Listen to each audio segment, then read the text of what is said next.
Today, I'm super excited. Why? Because I get to interview a 7-figure Amazon seller. He's just broken it. And my God, I love the shape of his graph going up. It is literally like a pyramid. And I'm so excited to find out how he did it and why he's now looking at wholesale. If you want to know who it is, Tona FBA, stay tuned. I'm going to share all now.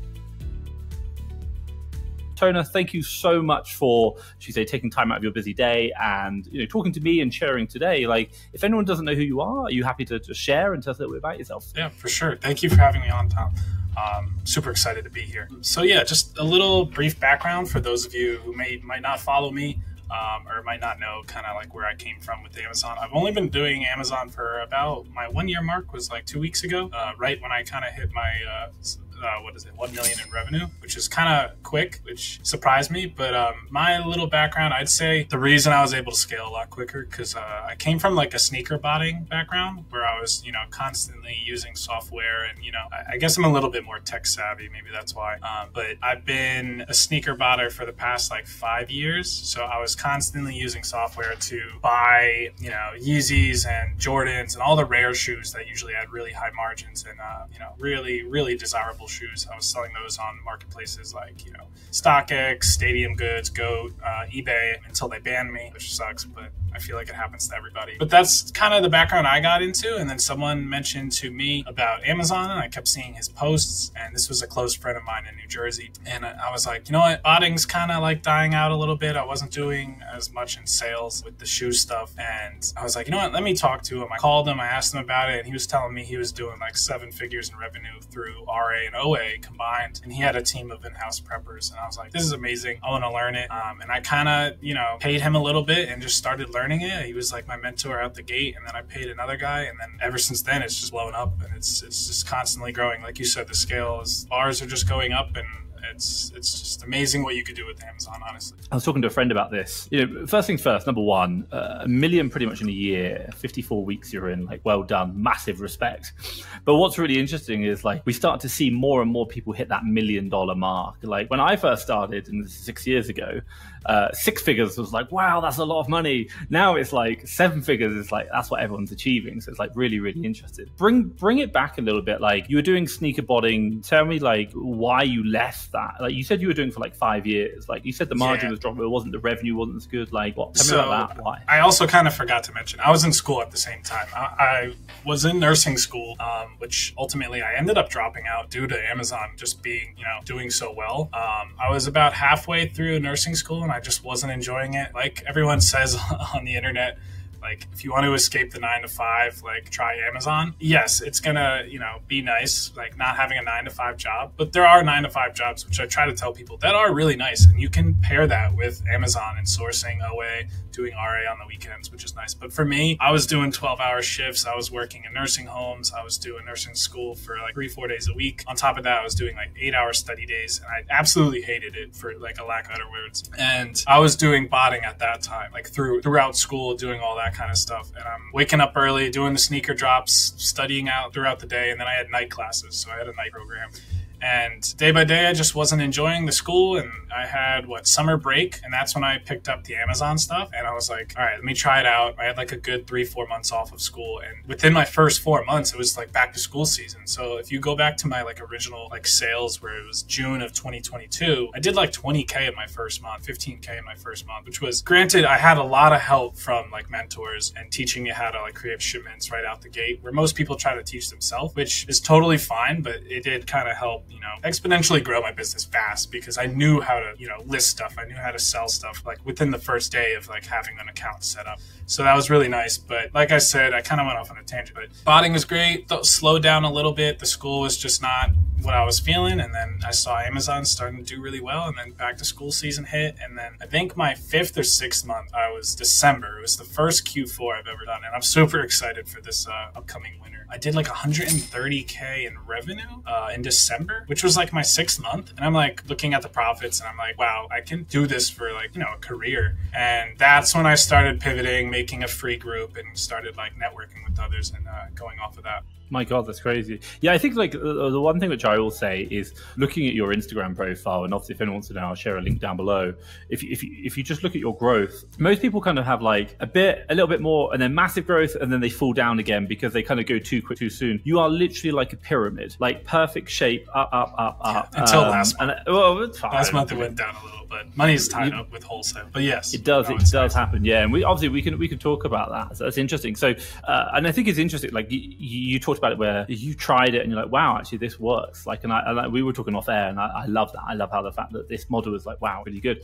So, talk to me about like just really quickly, what is botting, if anyone doesn't know? Yeah, so sneaker botting is basically there's some very intelligent people out there that create software that can pretty much buy products that release on websites such as, Nike.com, the app, all the apps, Nike app, Adidas app, YeezySupply.com when it existed back when, all the Yeezys were really, expensive. And basically what the software does is you pay a monthly subscription for the software plus like an initial fee. So some of these softwares used to be like $5,000, and it's crazy because most people will see that and they're like, all right, this is a scam or this doesn't work. But the value of the bots were very respective to how well they performed on certain websites. So there was like some Yeezy supply bots back in the day. It was called I think Dash or Dashy. And it was like a $1,000 bot. You pay $20 a month subscription to continue to own it because the developers are continuously updating it because websites make changes and they try to, stop the bots. They're like anti-bot measures, all that kind of stuff. So pretty much what the bot does is you put in the SKU of a keyword. It'll pick up the product when it's released. So usually with the fancy shoes, they were like timing releases. So it'd be like, oh, Friday at 10 a.m., this Yeezy model comes out or this Nike Jordan 1 comes out. So the botters know that they're releasing, but the website think that they're going to create this, way to stop the bots. But the developers are way too smart and they are constantly updating. They see things on the back end and they're fixing the bot. And pretty much what it does is you put in keywords, you put in SKUs, you put in different IP addresses to make it look like you're purchasing from 100 different places or 1,000 different places. So there was times where I had 10,000 IP addresses that I had to buy, and it would create 10,000 different tasks, and it would be trying to check out 10,000 different times in one moment on a very powerful computer. People use Amazon Web Services, AWS, for a powerful server, whereas I have my computer that has really high RAM, really high CPU. So I was doing it from home. You just need good internet, really. But it was making 10,000 tasks, and it's just basically spamming trying to purchase right when it releases, which is why shoes went out of stock so fast. And that's basically how the software worked. And there were people that had 10 copies of that bot, so they were running hundreds of thousands of tasks across different computers and servers. And if you go back, I have another page, but maybe I'll post it one day. There was a day where I got 500 pairs of one release, and everything showed up in front of my garage. And it was, you couldn't even see the house at all. It was just insanely stacked. They had to bring 2 UPS trucks. It was crazy. But wow. Yeah, it was it was really nice. It was a 10K profit day. But like I said, Yeezys died out. Nike started mass producing a little bit more. They started releasing a lot of the same styles, and the value of the resale market kind of died out because you used to be able to buy, for example, a Nike Panda Dunk Low, which is the black and white standard Dunk Low. And people were paying upwards of $300 to $400 at one point. But now they're producing so many that it's down to $130 to $150, and they cost $110. And they upped retail. So there are some things that kind of mess with the resale market, but that's what kind of made me transition more towards Amazon, because I don't see Amazon dying out anytime soon. So the one thing which I kind of take from this is your pyramid growth, stepping stone, I'm going to call it pyramid growth, is a combination of 2 factors. One, good mentors, good knowledge, learning that. But I also see kind of hidden between the language which you're saying is about you come from a technical background. I'd love to delve into that technical side and then talk about the mentors later on. Obviously I followed you and I know you kind of we talked about it off air and the fact that you talked about the power of Keeper, you talked about the power of doing the deal finder, but not only that, kind of tagging prices so you can watch them.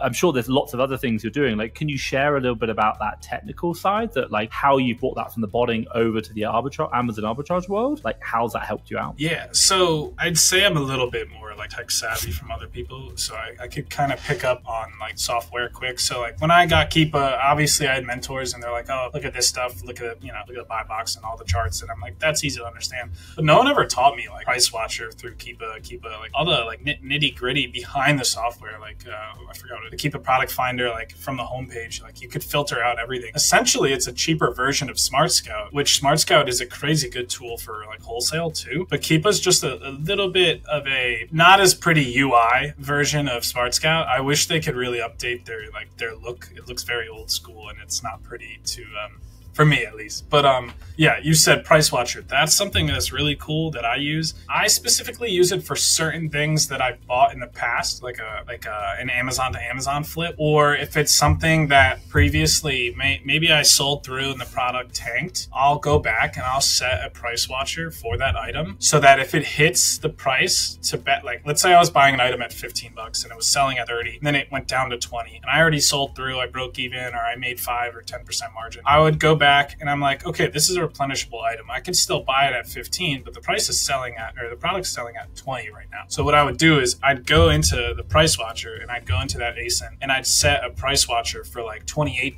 So if it goes back up, I can go back and repurchase and sell it. So I'd go, they would send me an alert or an email and I'll say, oh, this is back up at 28 on Amazon. And I'm like, okay, so it kind of rebounded a bit. So if I still had stock that I was saving, let's say in a warehouse or in like a garage, you could do it. Maybe hold off. Some people can't, hold items because it's tying up cash flow. Most people would just like try to sell through, break even, lower the margin a little bit just to get rid of it. But if you set a price watch and it goes back up and it rebounds, and that is a replenishable product, it's a really good way to, reflect back and go back and purchase more stuff efficiently. Where instead of you have to source more and more and more and find all these new ASINs, where it's like sometimes it's really good just going back and looking at last year's ASINs you bought, and you're like, let me go see if I can find these, or let me go back and look at the Keepa graph of those items. And another good way for it that I use it is for Legos, which I know a lot of people like messing with Legos. Even though they keep IP complaining people, you could sell them anywhere.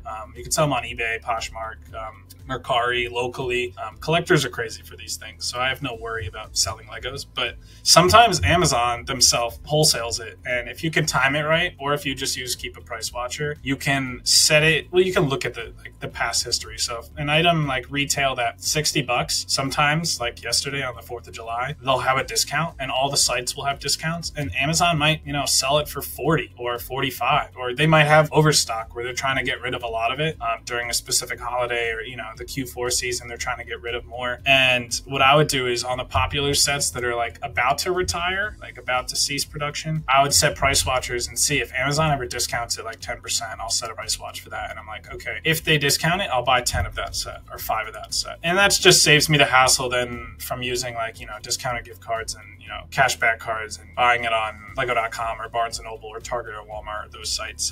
Not saying those sites are bad. You could find like Walmart clearance Legos like crazy, especially around now too, and Black Friday. So that's another thing that's super lucrative. But Price Watcher is a really underrated tool. I don't think it's talked about enough. Obviously, you've learned a bit more about the back end of Keepa. It might be Keepa itself, or are there other tools that you've used? Like, I've interviewed other people who come from the botting background, and I've even thought about like, hey, even like when it's like the PS5, or for example, like the was it the Oculus? I think it was like using botting for that to get those those things. Have you done that approach? Yes, I did bot PS5s for a long time. PS5s were actually really crazy because I think it was 600 retail. If you're using a cashback card, it's probably a little bit less. People were botting them from Target with Target red cards. So they were using I think you can get like 5 or 10 red cards, something like that.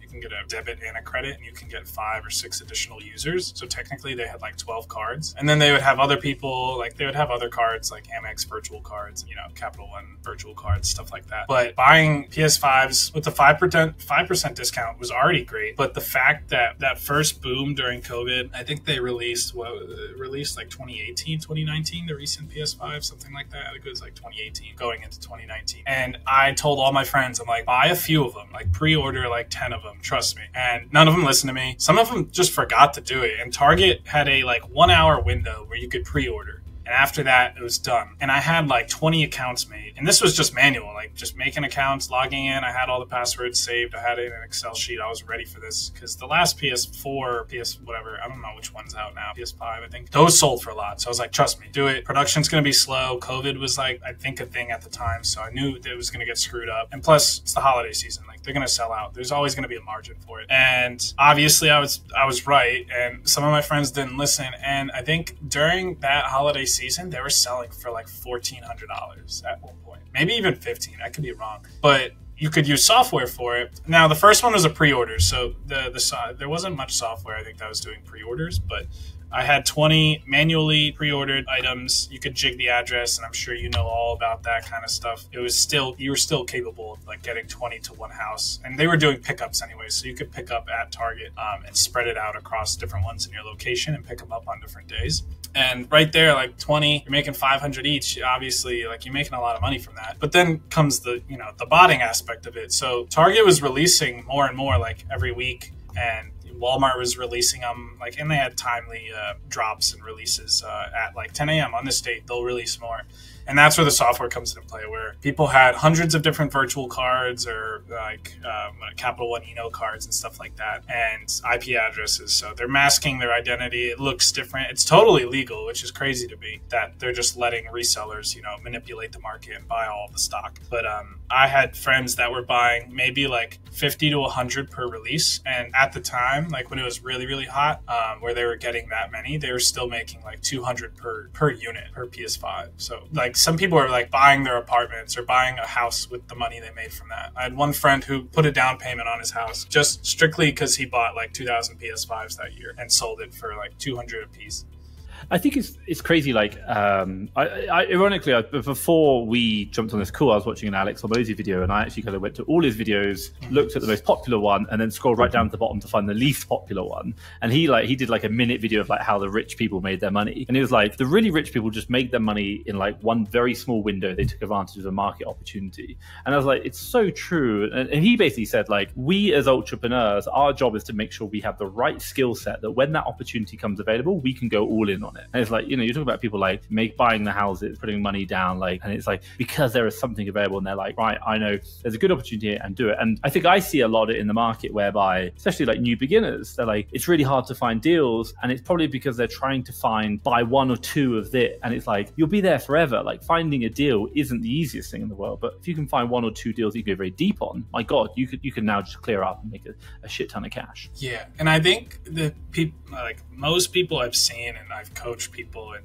people are always in my DMs asking questions. I think everyone's biggest problem today, or the majority of people I talk to, is they're trying to do everything. They're trying to do like, I want to source this category, this category, this category. Like, oh, you do shoes and apparel, which is what I do. And they're like, I heard shoes suck. Like, how are you even making money and all this stuff? And I'm like, I have a really good niche. I know what returns are good. I know, yes, I am getting damaged returns off. It's part of the business. There's shrinkage with businesses. There's always going to be like damaged items, stolen items, stuff like that. But I think the biggest piece of advice I think I can give someone is find your niche. If you're good with supplements and vitamins and you know those websites, I don't know any of them. I know like Walmart and VitaCost, and that's really it. But if you're really good with that and you could source those products and find those deals, then great, run with it. But if you're like, I don't know, a person who doesn't know anything about shoes and you're like, oh, this guy's doing shoes, let me try, that's fine. But don't waste 100% of your time on that. You got to like kind of dive into something that you're good at. Try a category for a good amount of time. Don't try, like, obviously for like a 4th of July sale, I want people sourcing every category. I want sourcing, like clearance. But don't go into like sections where you're super unfamiliar with it and then be like, oh, I couldn't find anything, and then like, get discouraged and quit after, a week of sourcing. Where like when I first started, I was sourcing for a couple weeks and I was like, all right, this kind of sucks. Like I'm not finding stuff. But then I found like one or two really good items. I found a grocery product on Walmart. I found some shoes that had like 40% margins that moved really quickly. Yeah, you'll get damaged returns, but it's part of the game. But it's a snowball effect. Once you find one good lead or two good leads, and then you start reverse sourcing,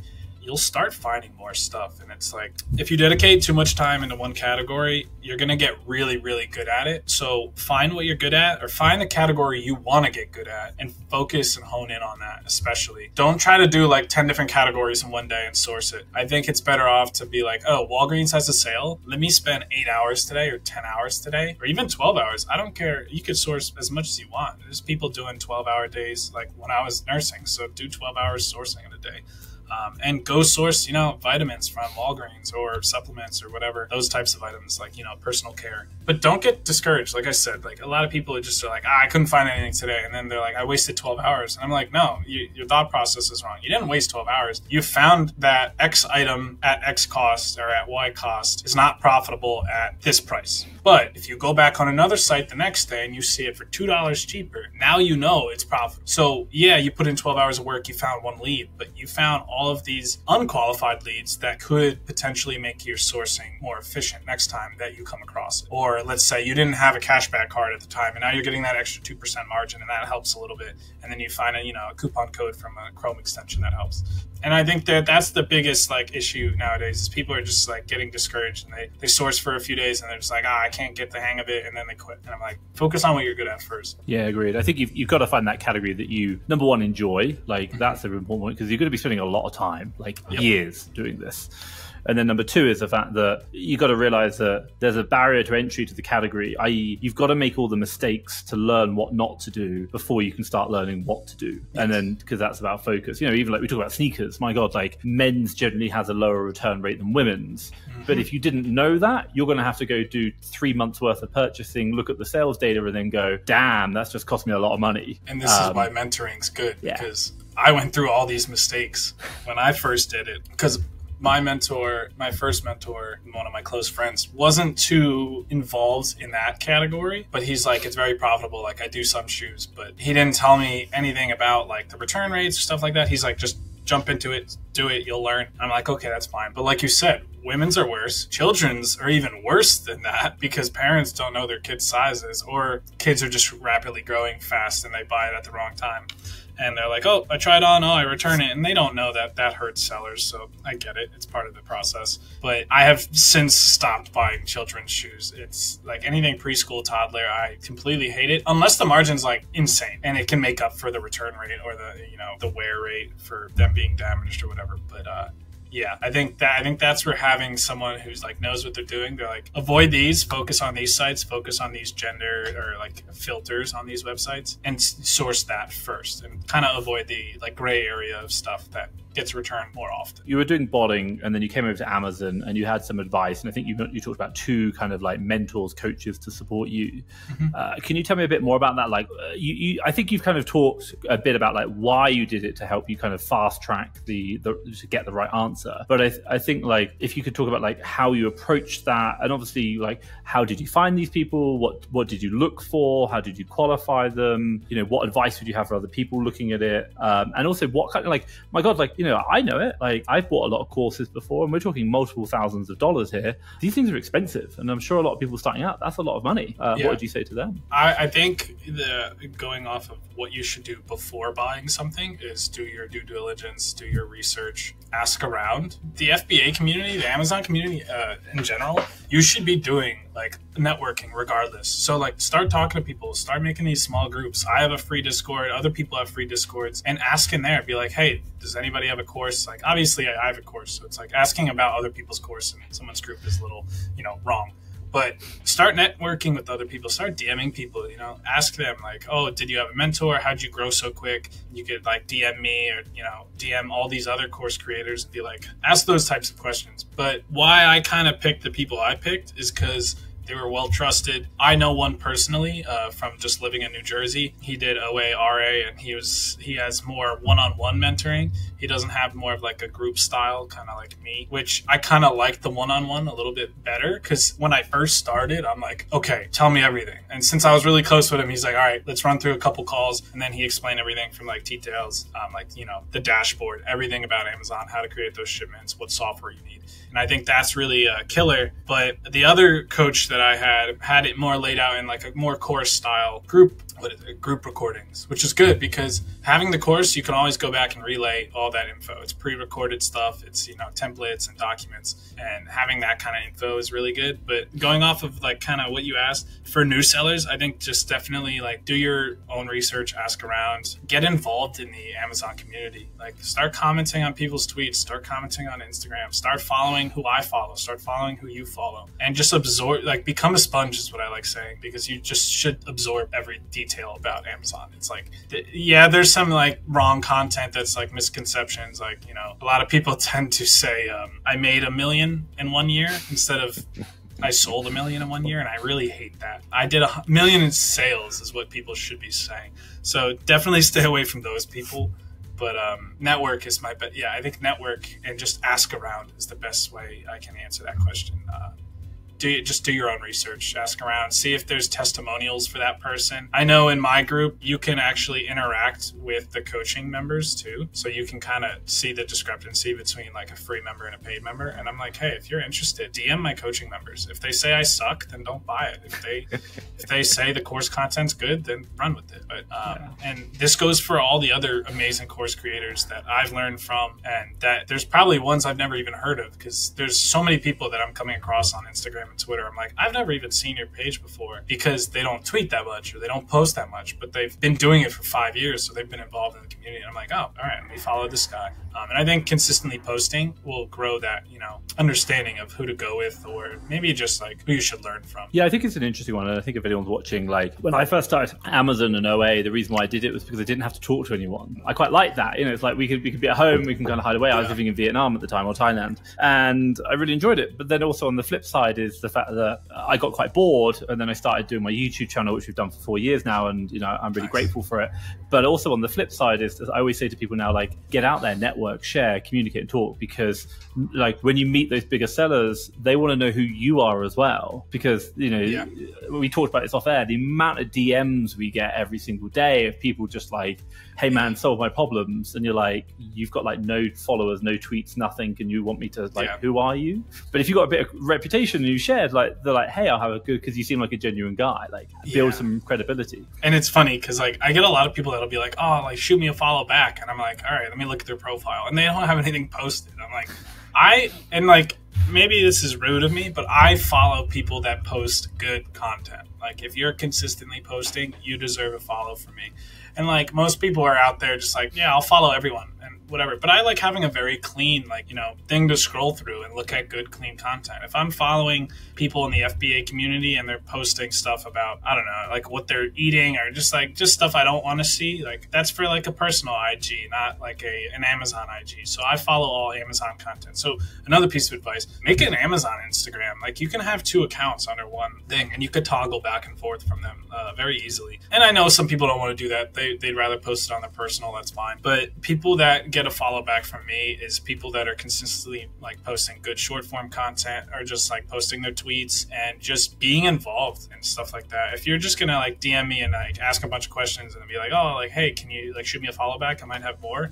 I'm just going to like ignore it or direct you to like the free Discord or stuff like that. I don't mean to sound rude where it's like, I don't want to answer their questions. Like, I definitely want to answer their questions. But if you're going to come at me with like 10 different questions in one DM, then I'd rather you go into a Discord where like I have a Discord. I know Miles has a Discord, and there's thousands and thousands of members in there for free. And you can get those questions answered like that, rather than someone who has like a very, very like I'm working like 50 to 60 hours a week. Yeah, it's stuff I enjoy, so it doesn't feel like I'm working that much. But coming at me and asking like 20 questions in a span of like one DM is like hard for me to like sit down and like answer, especially when it's in like, I have a free guide. There's plenty of other people that have free guides. You have the email subscription newsletter that's posting all of this information. And I think people come into the community and they're just like, I want my answers now, instead of just like looking around and following people. So I think making an Amazon account for IG and Twitter, and just following people and just absorbing the info is like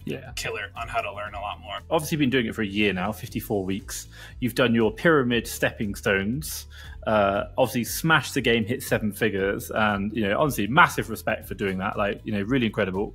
We kind of talked a bit off air, but obviously we talked a bit about on air as well, is the fact that you're doing OA, but also you're doing a bit of wholesale now. You've even done a brand direct. Like, I'm kind of really trying to understand, like, where are you going? Like, what does the next year look like? And also, like, why are you doing wholesale? Like, come on, like, OA is the way you made it. Why are you doing these different routes? So I'm going to go off on a brief tangent. I did do Amazon for a year, but I do want to tell like all the viewers, I did a good 3 months of like research prior to making my account with my my close friend who first initially mentored me and taught me the basics. He said, watch this, look at these YouTube videos, watch my content, absorb it. If you have any questions, shoot me questions at the end of the week. And that took me about I want to say I made my account in February of 2022, like late February. So I had March, April, May, and then I started in June. So like 3-4 months of solid research before I even made an account, before I even sold my first ungating product and stuff like that. I think that's also super important to have people understand. Like, I didn't just jump right in and I'm like, oh, I soared to $1 million in revenue. I understood the platform first. So make sure you understand the platform. OA is great. I do love online arbitrage and retail arbitrage, going on Nike outlets and stuff like that. But I don't think it's ever going to die. There's always going to be market discrepancies between prices and selling on Amazon. I mean, like you can even sell Amazon to Amazon flips because of crazy, like just jumps in the price. That's always going to exist. But having to rely on big sales days or random clearance events and markdowns, with the existence of software that I have used that can buy stuff very quickly, and I'm not saying I'm scared, but I'm saying like I don't want to have that rely on my business where I'm like I need to be very fast to these links to buy these good items, or and maybe it's because I'm in the shoe apparel kind of area. I just still do some beauty and grocery, but for those types of products, you do have to be quick because there's actually a product yesterday that was in stock for about 25 minutes and someone shot it over to me, and I think the stock on the website was maybe a couple thousand and it was gone within like 15-20 minutes, and I was able to get like 300 units across a variety of sizes.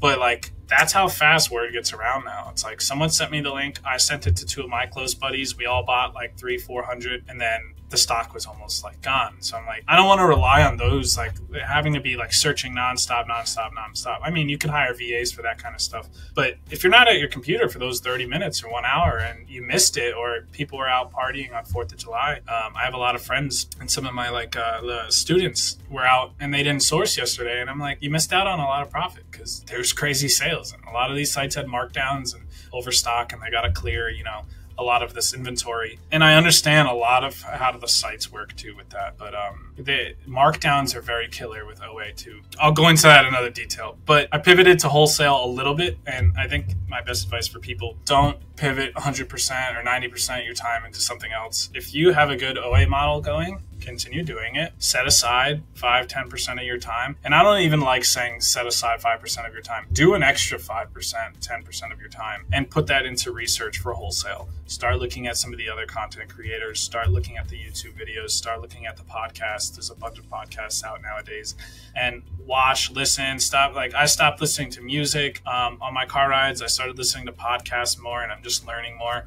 And you don't have to do that every time, but listening to a 40-minute video or 30-minute video or a podcast on that will really help you out. And I kind of started learning the wholesale model, which isn't super confusing, to be honest. It's just there's maybe not as many people like making content on it right now. I know it's becoming a bigger thing now in the Amazon world, but I've been pivoting a little bit more towards it, and I did do some purchase orders. I did land a brand direct deal, but I know we kind of talked about this off air, but there are issues. There's goods and bads to wholesale. There's lead times, which if you don't know what a lead time is, it's basically the time span that it's going to take for the supplier to get the product to ship it out to you. So it's like, I buy the product today, you could do 30% down as your initial purchase, and then you pay the rest when the supplies land. But all suppliers do it differently, but I had one which was like a 3 or 4 week lead time. So I put 30% down, which is big. I think it was like a 25K order. So I had to put 30% down, almost $8,000, a little over $8,000. And that 2 to 3 week lead time actually turned into like 6 to 8 weeks because it was an imported product. And when you're doing imported products and stuff ships on a boat, things happen. Things get lost. Things take slow. Like things are very slow sometimes. And that was a solid 3-4 weeks of like a lack of cash flow because I spent $8K for that 30% down. And people don't realize that. So I think people getting into wholesale should understand that there are goods and bads. The great part about it is that the products move faster and prepping them is a lot quicker if you're doing it in-house, rather than doing like 10 different variations of one shoe and you got to like look through and label them properly. If you're getting one Neutrogena product or one Aveeno product for lotion, it's the same one. You're getting 5,000 of them. You're just, using a label gun or hiring someone in-house and they can bang out 200 an hour, 150 an hour, stuff like that. So I like the idea of the wholesale model because it seems more, not lucrative, but you can build a solid foundation and a solid business with the wholesale model because it's just like what all these stores in the US are doing. It's just like what Walmart does, Target does. They're just doing it under a brick and mortar, just a physical location. Whereas we could do the same thing. We're just labeled as e-commerce and we have our own warehouse or prep center essentially. And I really enjoyed the first few purchases and doing it myself. I am in New Jersey, so it's cheaper for me to just pay someone in-house and do that kind of prep. But once I did my first one, I just really enjoyed it, and I've been putting a lot more time into that wholesale.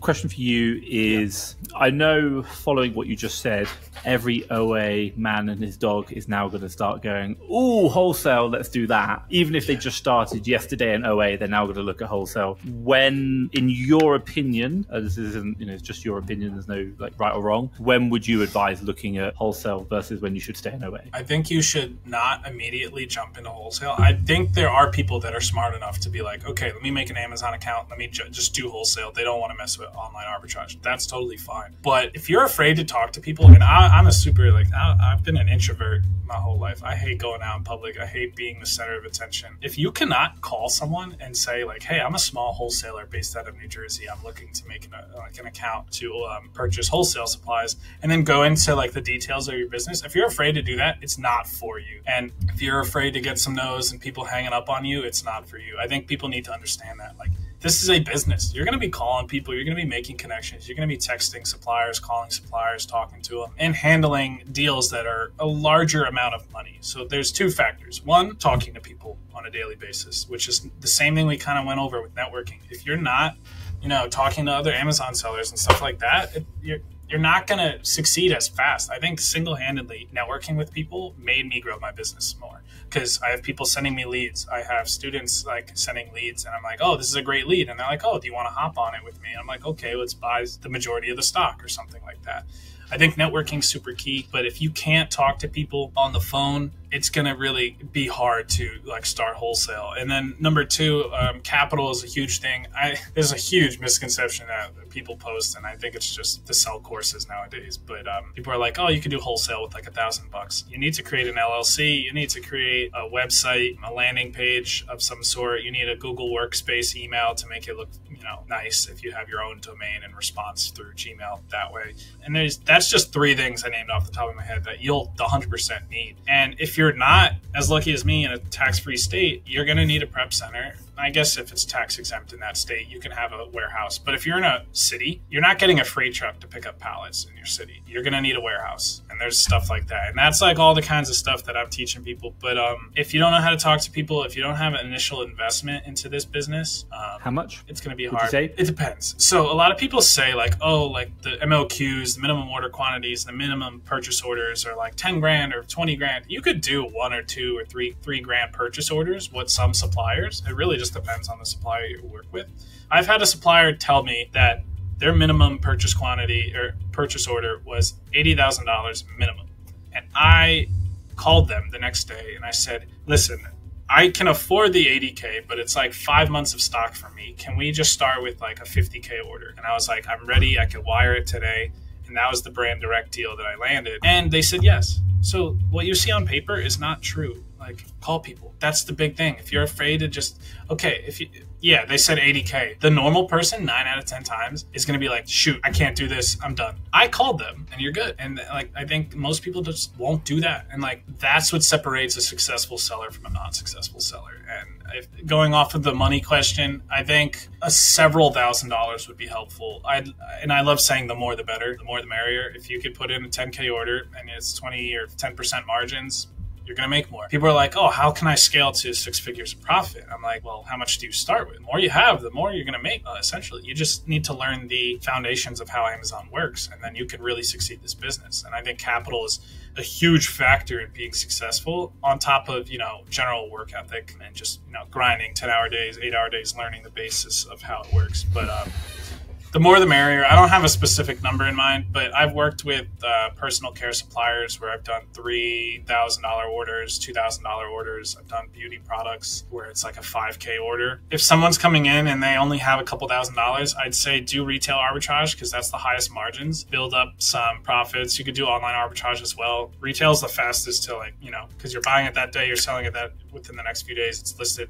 You don't have that window of waiting for it to come in and stuff like that and unpacking. Retail will help you turn that money and that capital quicker. So if you're short on money or if you want to get involved with $500, $1,000, start with retail arbitrage, move to online arbitrage, still research the other models if you want. But Wholesale, like I said, yeah, I would save up. I would like to start wholesale with like 5,000.